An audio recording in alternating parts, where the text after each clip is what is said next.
Among television's all-time greats, Get Smart went on to enjoy immense popularity. We paid the tax. It is now our solemn duty to free the Prime Minister and remove him from this place. I see. Fans of Get Smart will never see an episode that was cut and will never see another one either. Although it was produced in 1965, it was never aired on television. The video stood out from the crowd and was so funny that it may have caused problems. This was too extreme, even if the show normally made viewers chuckle with its edgy espionage scenarios. Before anyone could watch it, the TV station's bosses decided to stop it. What made it unique is a question that people continue to ask.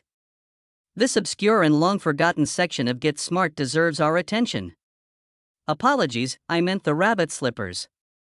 If you're looking for a comedic masterpiece from the 60s, go no further than Get Smart. Maxwell Smart became one of the most endearingly dim-witted secret spies of all time because to an idea that was both hilarious and incredibly astute. It may come as a surprise, but even the light-hearted and humorous Get Smart had its fair share of criticism.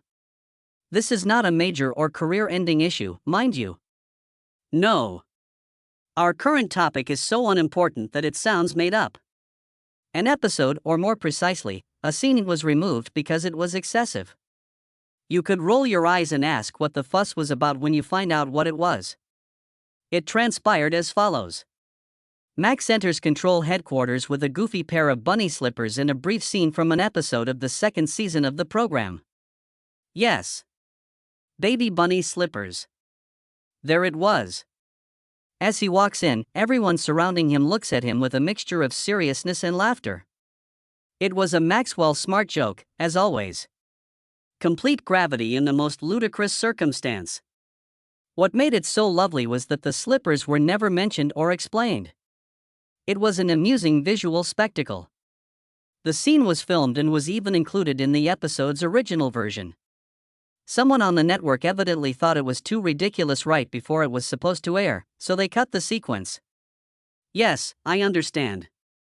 The bunny slippers were seen as an unnecessary addition to a play that was already known for its cone of silence jokes and exploding telephones.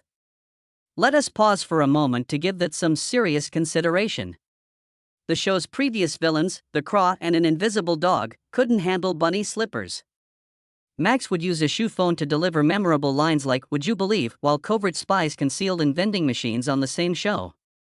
Still, a pair of plush slippers went too far.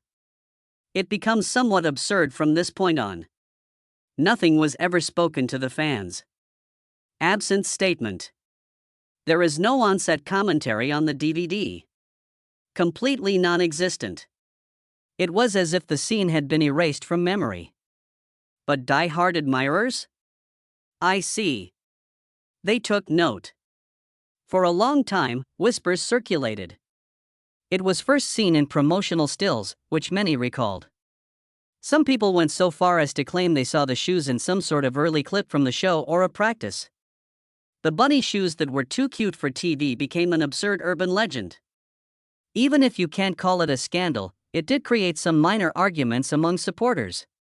Did the reduction make sense?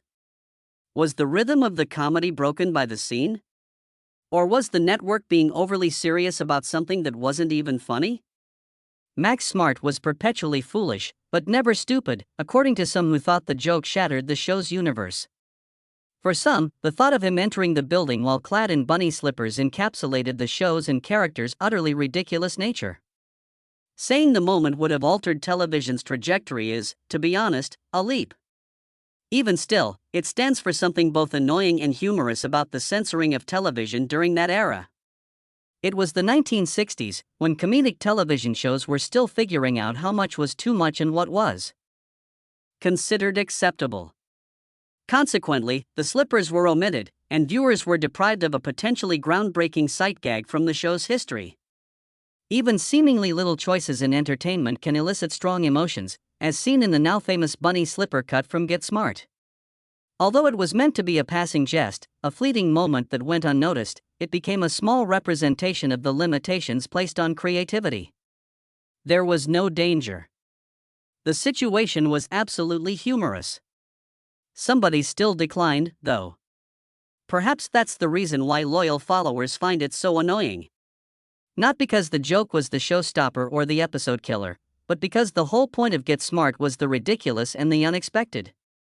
It seems like you're losing the point if you remove a joke because it's too ridiculous. Perhaps the true irony is that we are still referring to bunny slippers after all these years. That was not the end of it. There were other clips that were cut that could have been just as memorable and humorous as the well-known favorites. Additional jokes that were cut. There were other moments than that. That was discarded in the editing room. One more scene that got people talking was the one where Max burns the chief with his scalding coffee. It was a physical gag that culminated with the chief having to keep his cool in the face of a foreign dignitary's mute screams of anguish. Reportedly, the audience laughed so hard during taping that it disrupted the following lines. For what reason was this scene omitted? The chief came across as too feeble and submissive, apparently. The network opted to cut it because they feared it may make Control's leadership sound less authoritative. It makes no difference that the chief frequently found himself confined to closets, detonated by various devices, and even pretended to be a cocktail server on one occasion. They said that the coffee scenario was over the top by a single second. The notorious rubber chicken incident followed. Yes. Max was once set to deploy a rubber chicken as a mission diversionary weapon in a plan sequence. In order to divert attention while 99 secretly entered a chaos office, the chicken was set up to screech and burst into confetti when tossed. Rehearsals went so well that even Don Adams seemed to like the moment. However, the management at the studio felt it was too cheesy and would make the show appear juvenile. Is it too comical? Comparable to claiming a banana is very yellow on Get Smart. The scenario was discarded in favor of a more solemn device that has now faded from memory. The fans who were privy to the behind-the-scenes stories of the chicken have harbored resentment towards it ever since. Finally, there's a lengthy scenario that's sure to turn heads. Max and 99 get trapped in a broken cone of silence and begin to spill the beans about their lives. An emotional moment of vulnerability was meant to be shared between them. It actually added some depth to the characters and hinted at deeper thoughts. However, it was cut because the producers felt it added too much romance to the espionage comedy and hence wasn't suitable. The strangest thing is that viewers constantly desired more heartfelt scenes with 99 and Max. The show's allure was enhanced by their chemistry. A lot of people might have really loved the confessional from the cone of silence. It was omitted from the show altogether and buried instead. To the untrained eye, these scrapes, slippers, coffee spill, chicken, and confessions may appear insignificant when compared to the vast landscape of television history.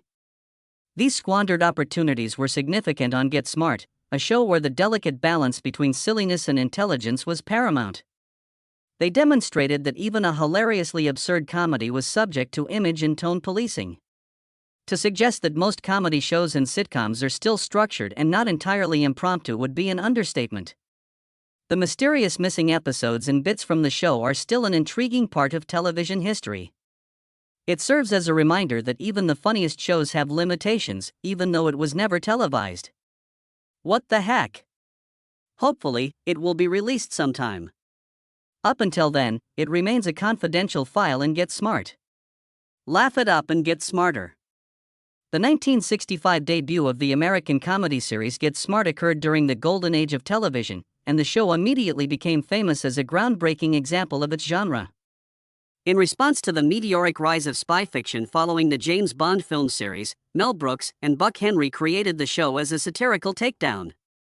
The public's fascination and dread of espionage were heightened during the height of the Cold War, making it the ideal time for Get Smart to be released. The creators provided viewers with a new and entertaining perspective on international espionage and clandestine intelligence operations by incorporating comedy into this typically serious subject. Following ABC's decision not to move further with the series, NBC went ahead and picked it up. Don Adams, who played the role of Maxwell Smart and Agent 86, with a remarkable combination of deadpan humor and physical comedy, was the show's protagonist. Smart was a clumsy but strangely efficient secret agent. Control, the American counterintelligence agency Smart was a part of, was in a constant state of war with Chaos, an enigmatic group intent on dominating the globe. A departure from the normal female roles in spy thrillers of the time, Barbara Feldon's Agent 99 was both capable and intellectual, and she frequently helped Smart. As Smart regularly put himself in harm's way due to arrogance or plain incompetence, 99's humor, talent, and capacity to rescue him from himself were noteworthy. Several important aspects contributed to Get Smart's success. To begin with, the writing was incredibly astute. It deftly combined wordplay, slapstick, absurdist humor, and political satire while remaining approachable and intelligent. The show's memorable catchphrases, like "Would you believe" and "Missed it by that much," entered the common language and helped perpetuate the show's impact on popular culture. As icons of the show, the one-of-a-kind devices showcased on it, including the now iconic shoe phone, reflected the tech curiousness of the 60s and the maker's whimsical imaginations. The program deftly walked the line between parody and reverence with these gadgets, which were frequently inflated recreations of actual spy equipment. An important factor in the show's continued popularity was the casting. Don Adams was the show's beating heart. His distinctive voice, spot-on timing, and exact delivery gave Maxwell Smart his unique personality. Similarly crucial was Barbara Feldman's performance, which acted as a counterpoint to Adams' frantic energy and was groundbreaking for its time because it portrayed a strong, respected woman in a leading television role. In his role as chief of control, Edward Platt provided a dignified backdrop to Smart's antics through his dry humor and dignified appearance, which enhanced the ensemble dynamic. Despite the show's frequently fantastical plot points, the performers' chemistry and performances helped create a solid and convincing universe. Get Smart garnered a lot of praise and high marks from critics and viewers alike during its run. It was nominated for several Emmys, including Best Comedy Series and Best Actor in a Comedy Series, many times, for Don Adams. The show's regular high ratings in its early seasons also contributed to its ultimate success in other media, such as merchandising, comic books, and movies.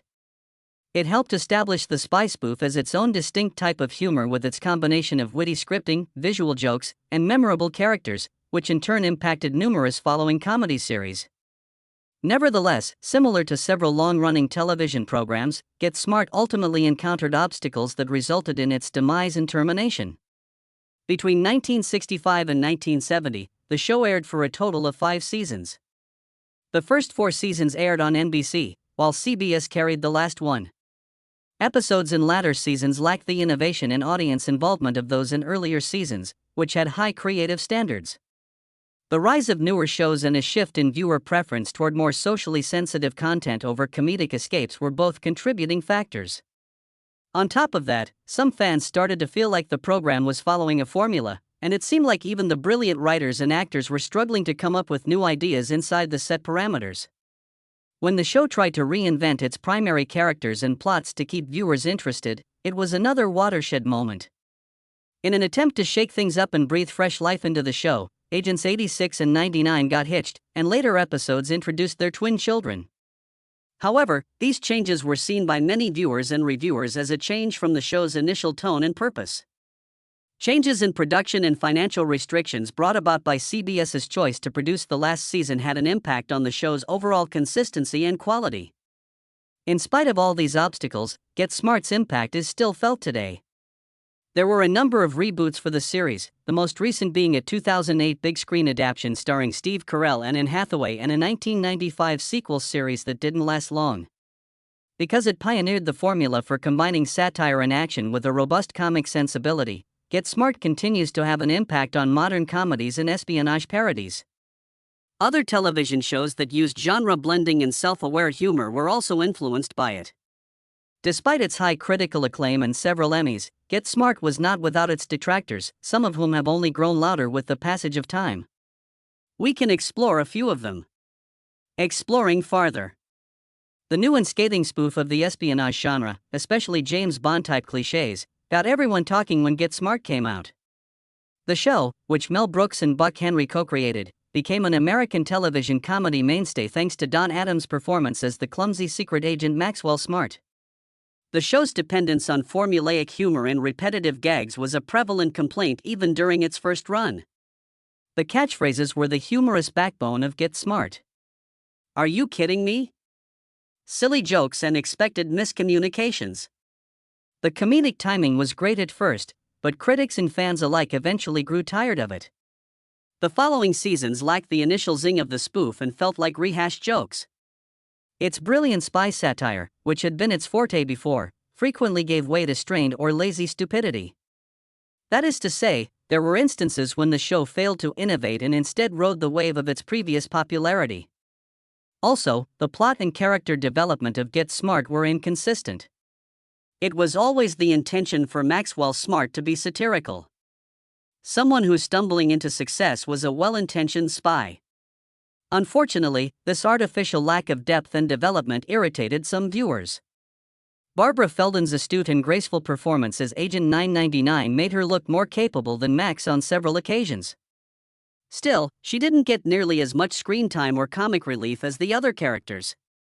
Some reviewers felt that the show's characters were too caricatured. Laughable, huh? It is flat, though. This contributed to the series' eventually flattening tone. Gender and racial portrayals in the show have also been the subject of criticism, particularly in more recent reviews. Despite being a knowledgeable and accomplished woman in a male-dominated spy field, Agent 999 was still second fiddle to Max, even if she was progressive for her time. Her accomplishments as a spy were overshadowed by her long-term plot arc involving her marriage to Max and motherhood, and she was hardly acknowledged for her achievements. At the same time, there were hardly any characters of color on the show. Plus, people of different races and ethnicities rarely had anything more than token positions. These problems are indicative of the time the show was made, yet when seen through a modern perspective, they are still very noticeable. On occasion, viewers also had issues with the show's pace and tone. Not everything that had humor, satire, and spy action fit together nicely. There were episodes that were choppy, full of gags that didn't hit, or that dragged on with unnecessary chase scenes or complicated device setups. There was a mismatch between the show's brilliant idea and its execution because of this unevenness. Some viewers may find Get Smart to be too light or even immature in comparison to subsequent, more critically acclaimed comedies such as All in the Family or The Dick Van Dyke Show. Finally, a more general critique of Get Smart focuses on how shallow its emotional explorations are. Even though many sitcoms from that time weren't very self-reflective, the top ones did have some genuine human moments. The comedic tone of Get Smart, however, was consistent throughout.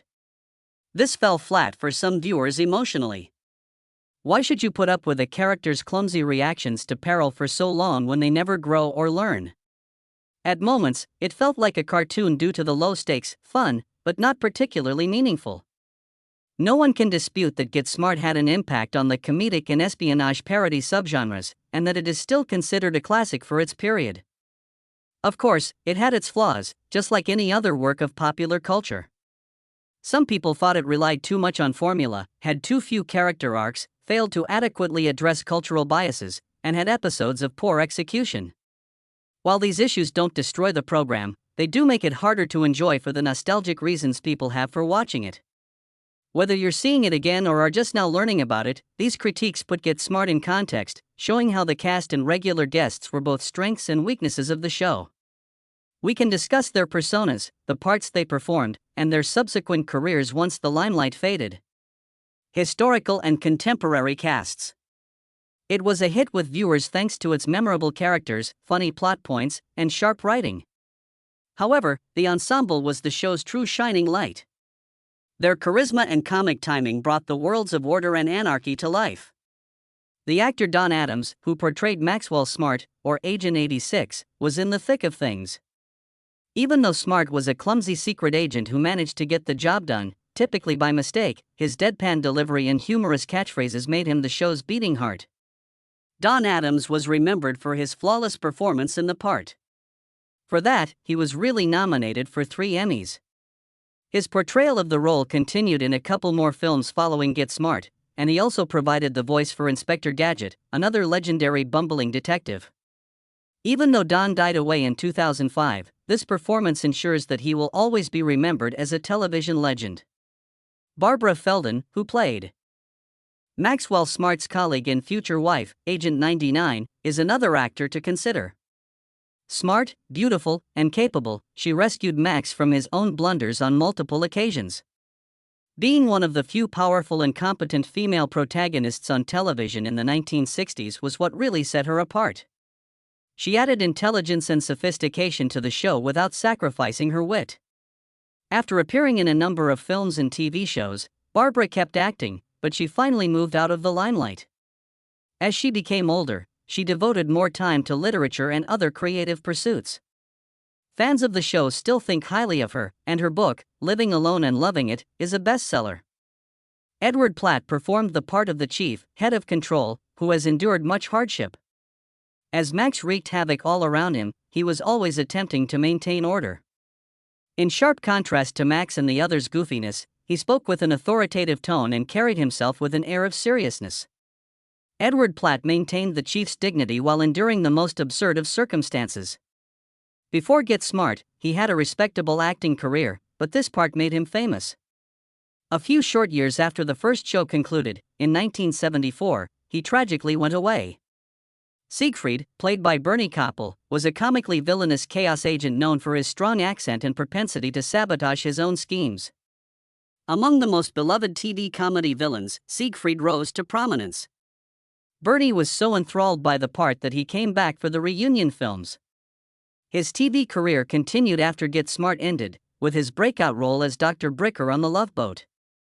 Shows such as Scrubs, Monk, and Charmed included his cameo appearances. Fans still admire his art, and he is still alive and well as of today. Himmy the Robot was portrayed by Dick Gautier. Himmy, a humanoid robot, joined control and became beloved by fans due to his unnaturally rigid body language, overly literal replies, and unexpected displays of emotion. An otherwise cold and mechanical figure was given a lot of warmth and charisma by Gautier. Following his appearance in Get Smart, he went on to voice characters in animated series and appear in a number of films and television shows. Even though he went away in February of 2017, Jamie is still fondly remembered. As one of the most naive control agents, Larrabee, Robert Carvlas, who was actually cousins with Don Adams, starred. Although he was incredibly dim-witted, Larrabee was kind and faithful. The show's humorous character was amplified by his consistently delightful sequences. After Get Smart finished, Carvlas left the entertainment world, and he didn't do much acting thereafter. The year 1991 was his passing. Ellen Weston brought some wit and charm to her short appearances, while guest actor Lynn Peters also had a memorable but smaller role. Each episode benefited from the charisma and nuance brought by these performers, who portrayed control scientists or chaos agents. They weren't around for the whole run of Get Smart, but they were instrumental in creating the show's signature eccentric universe. Many sequels, spin-offs, and reunion films have followed the original series since its airing, and in 2008, a modern reboot was even released. But the enchantment that the original actors and actresses brought to the screen is unparalleled. Their unique chemistry made every joke hit home and mission stand out. There are some who have gone on. Even though some of them are retiring in peace, the legacy of Get Smart lives on. Ultimately, Get Smart went beyond being a silly espionage comedy. Actors whose skills were on display contributed humor, warmth, and absurd delight to our lives. A wonderful performance was given to us by the 1965 cast. Viewing those classic episodes is still like catching up with long-lost friends. No matter the circumstances, they never failed to make us laugh, shoe phone included. Adams in opposing parts. Don Adams had started developing his distinctive brand of comedy prior to Get Smart. Between 1963 and 1965, he appeared on The Bill Dana Show as the dim-witted hotel investigator Byron Glick, a role he played in the early 1960s. His portrayal of Maxwell Smart would inherit many of his memorable quirks, catchphrases, such as "Would you believe?" and humorous elements from that part. With his role as Sergeant in 1971's The Partners, Adams starred in yet another sitcom. An incompetent police investigator named Lenny Crooks, who put on an act of being as intelligent as Maxwell. John Doucette portrayed their irritated boss, Captain Andrews, and Rupert Cross played George Robinson, his somewhat more capable colleague in crime. Freddie Butler, played by Robert Carvelas of Get Smart, was a man who often gave false confessions. The show only ran for half a season, even though it followed a tried-and-true humorous formula. Through promotional appearances, Adams maintained his Get Smart persona throughout the years. When WCGV-TV in Milwaukee first went on the air in 1980, Adams recorded promotional spots for the station in his character as Agent 86, complete with shoe phone, to promote the show's reruns. On The Love Boat, he appeared as a guest star multiple times. In one hilarious episode, Bernie Kopel, who had played the antagonist Siegfried in Get Smart, plays the ship's doctor, and Adams' character, despite being sure he'd been wounded, refuses to visit him. For a string of offbeat, locally broadcast television commercials featuring New York electronics store Save Mart and the phrase Get Smart, Get Save Mart, Smart, Adams returned to the role of Maxwell Clever in the early 1980s. Using his now famous "Would you believe" line again, he lent the same enthusiasm to a series of 1992 White Castle ads. In the 1980s, when Adams voiced the lead character Inspector Gadget on the animated series, the show gained a new audience for his unique voice. The cyborg investigator, who was awkward but had good intentions, looked a lot like Maxwell Smart. A live-action film starring Matthew Broderick and featuring Adams in a cameo role was produced in 1999 as a result of this series. After Get Smart, there was a spin-off series called Gadget Boy and Heather, but they had nothing to do with the original. Adams brought Maxwell Smart back for a run of commercials for Buffalo, New York's Empire of America Federal Savings Bank in the mid-1980s. Adams posed in vintage espionage garb, including a trench coat and shoe phone, for ads promoting Smartline, a telephone banking service. Featuring a red Alpine look-alike that harkens back to Max's initial show car, the advertisements were shot on a Foggy Alley-style set and were produced by Sherwin Greenberg Productions. Adams played the role of Maxwell Smart in a string of television ads for Toyota New Zealand in the late 1980s, promoting the 1990 Toyota Starlet on a global scale.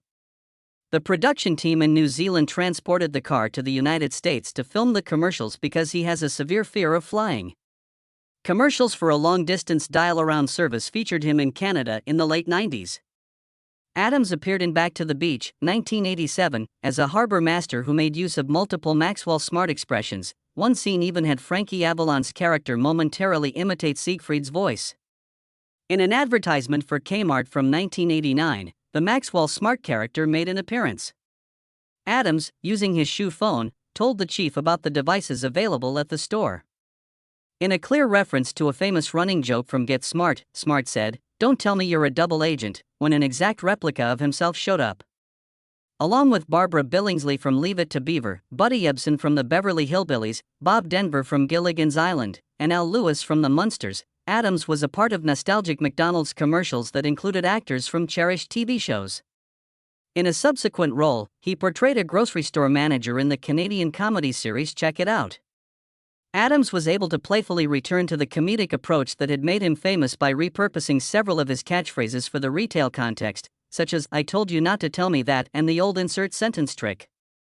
Please hit that like button and subscribe to my channel if you found this video entertaining.